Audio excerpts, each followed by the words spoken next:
2026లో Polavaram complete కావాలని CM Chandrababu target పెట్టారు. 2025 December నాటికి డయాఫ్రమ్ వాల్ పూర్తి కావాలని అధికారులను ఆదేశించారు.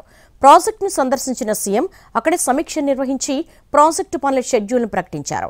2018 కల్లా పూర్తి చేసి ఎన్నికలు వెళతామని ఆనాడు చంద్రబాబు చెప్పిన మాట ఏమైందని వైసీపీ నేత అంబటి ప్రశ్నించారు. పోలవరం ప్రాజెక్టును సీఎం చంద్రబాబు మరోసారి సందర్శించారు. హెలికాప్టర్లో పోలవరం చేరుకున్న సీఎం వస్తూనే ఏరియల్ వ్యూ నిర్వహించారు. ఆ తర్వాత మంత్రి నిమ్మల రామానాయుడు ఇతర అధికారులతో కలిసి వ్యూ పాయింట్ దగ్గరికి వెళ్లారు. పోలవరం గ్యాప్ 1 పనులను పరిశీలించి ఫోటో ఎగ్జిబిషన్ను తిలకించారు. ప్రాజెక్టు రోడ్డు మార్గం ద్వారా నిర్మాణ ప్రాంతానికి వెళ్లి అక్కడి పనులు పరిశీలించారు. డయాఫ్రమ్ వాల్ నిర్మాణ పనులపై ఆరా తీశారు. 2020 తర్వాత పోలవరం ప్రాజెక్టులో జరిగిన నష్టాన్ని సీఎం చంద్రబాబుకు తెలిపారు. వరదల వల్ల ప్రాజెక్టులో 2,000 కోట్ల నష్టం వాటిల్లిందని అధికారులు వివరించారు. కొత్త డయాఫ్రమ్ వాల్ నిర్మాణం, శాండ్ ఫిల్లింగ్, అదనపు పనులను సీఎంకు వివరించారు.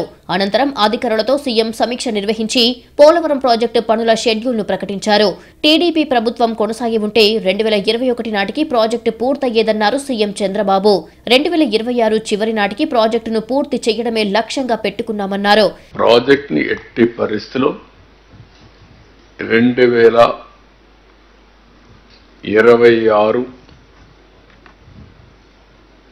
అక్టోబర్ ఆ ప్రాంతానికి పూర్తి చేయాలని టార్గెట్, అంతే కదా.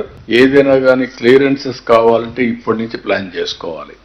ఈవెన్ 1 డే కూడా డిలే కాకుండా. ఈరోజు ఇక్కడ 902 హిల్ ఉంది.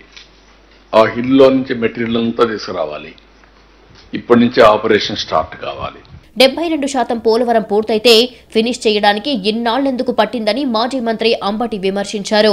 వైసీపీ హయాంలో జరిగిన పనులపై పిచ్చి లెక్కలు చెబుతున్నారని విమర్శించారు. 2018 కల్లా పూర్తి చేసి ఎన్నికలకు వెళ్తామని ఆనాడు చంద్రబాబు చెప్పిన మాట ఏమైందని అంబటి ప్రశ్నించారు. జగన్ హయాంలోని చాలా వరకు పనులు పూర్తి చేశామన్నారు. 72% పూర్తయితే మరి ఇన్నాళ్ళెందుకు నాకు అర్థం కాలేదు. మా టైంలోనేమో మేమేం చేయలేదు అంటున్నాడు. మేము 3% చేస్తున్నాం అన్నాడు. ఏదో పిచ్చి లెక్కలు చెప్తున్నాడు. 2027కు పూర్తి చేసే బాధ్యత మాది అని చెప్తాను. మంచిది. నేను ఒక మాట అడుగుతానండి, ఏమనుకోవద్దు చంద్రబాబు నాయుడు గారు. ఇంత ముందు కూడా చెప్పారుగా, 2018కి పూర్తి చేసి ఎన్నికలకు వెళ్తాం అని బల్ల గుద్ది చెప్పారుగా. ఏమైంది ఆ రోజు? 2018 తర్వాత 19కి వచ్చావు. 19 ఎలక్షన్ జరిగి మీరు ఓటమి పాలయ్యారు. 27కి చేస్తా ఉన్నారు. మంచిది, చేయండి. 27కి చేయొచ్చు. అక్కడ పెద్ద పనులన్నీ మేము మా టైంలోనే చాలా వరకు పూర్తి చేశాం. పోలవరం విషయంలో పొరుగు రాష్ట్రాలతో ఉన్న సమస్యలు పరిష్కరించుకుంటామన్నారు సీఎం చంద్రబాబు. అమరావతి, పోలవరం 2 కళ్లని అన్నారు. ఆ ప్రాజెక్టు రాష్ట్రానికి జీవనాడి అన్న సీఎం నదుల అనుసంధానం చేస్తే రాష్ట్రానికి లైఫ్ లైన్ అవుతుందన్నారు.